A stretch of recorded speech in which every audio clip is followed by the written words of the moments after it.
Yo, peace world. It's the Love King Raheem DeVaughn, and YouKnowIGotSoul.com.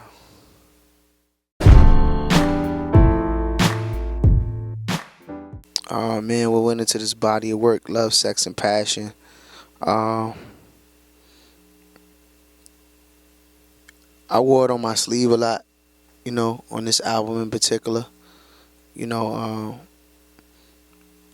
I'm feeling very grown in a very grown and mannish and also vulnerable state. You know what I'm saying? So I just wanted to touch on all of that. As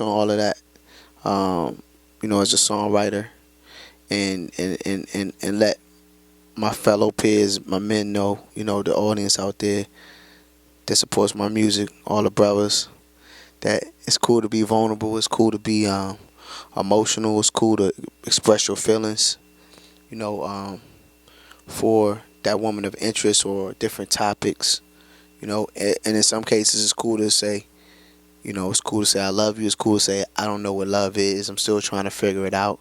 It's cool to say, I get it wrong sometimes. I'm trying to get it right. It's cool to, definitely the new cool, respecting the women. You know what I mean? Like I'm big on that. You know, on that lyrically. I'm human. I've been a dog and a jerk and all those things. You know what I'm saying? But as far as the content of the music and just the message that I want to put out there, that's uplifting for not just black women but women as a whole. It's that's important to me. So I really wanted to, continue to spread that message.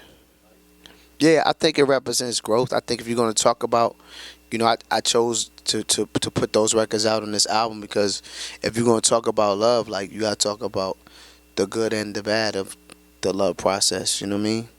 Um, you know, and so I think we captured that. Like, I haven't had that many, begging records of please baby come back or, I miss you, but um, I felt that. I've had relationships where I felt like that.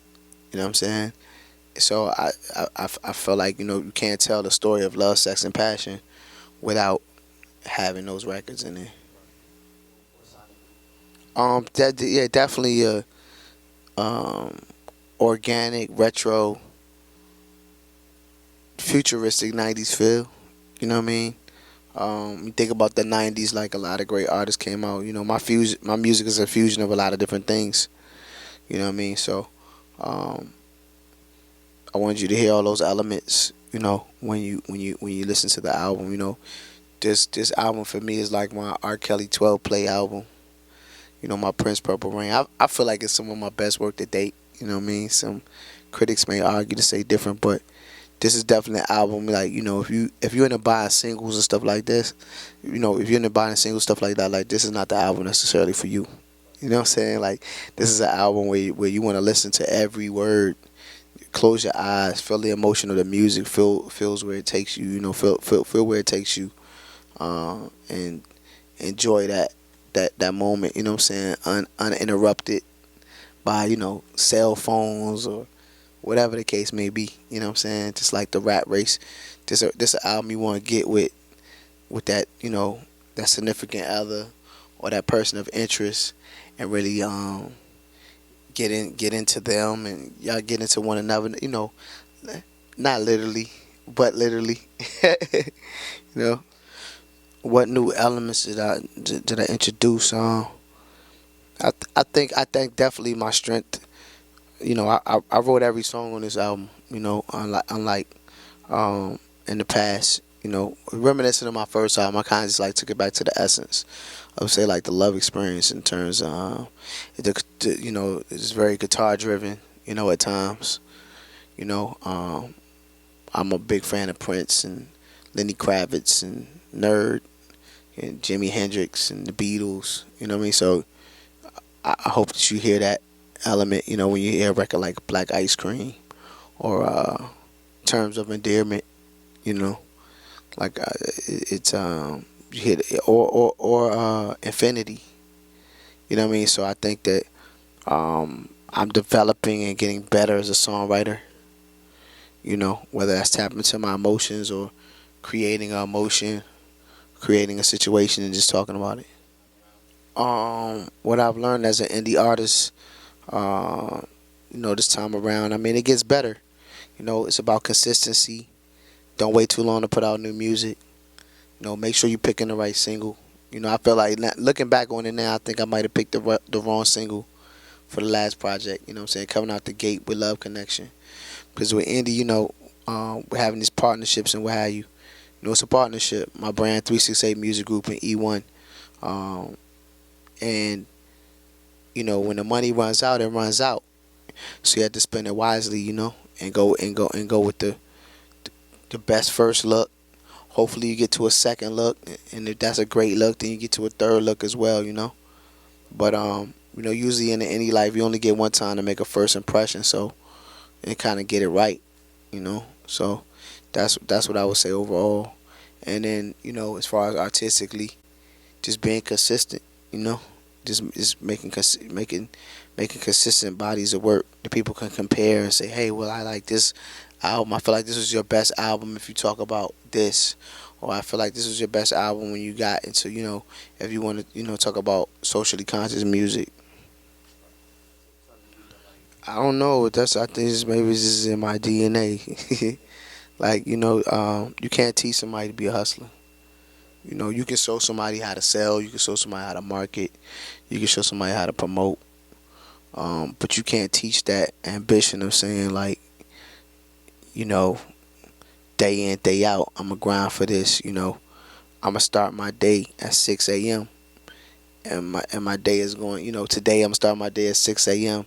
and it's going to end at 10 a.m. the next day. You know what I'm saying? Like, if that's your prerogative to do so. You know what I'm saying? You definitely got to refuel, reboot the system, get rest. You know what I mean?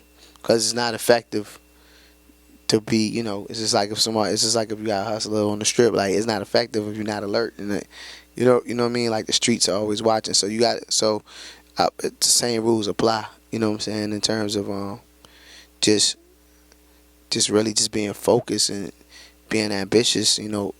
Setting a goal, working towards it, and you accept challenges. I think the greatest challenge is being able to challenge yourself. Can you accept the challenge that you give yourself, and can you make it happen? Love Life Foundation. I just try to lead by example, but also be led by example. So I have some great people in my city that were already doing great things. You know what I mean? And I wanted to be part of those great things. And in the past, I have been asked to do stuff in my city and across the country, to help raise resources for nonprofits and what have you.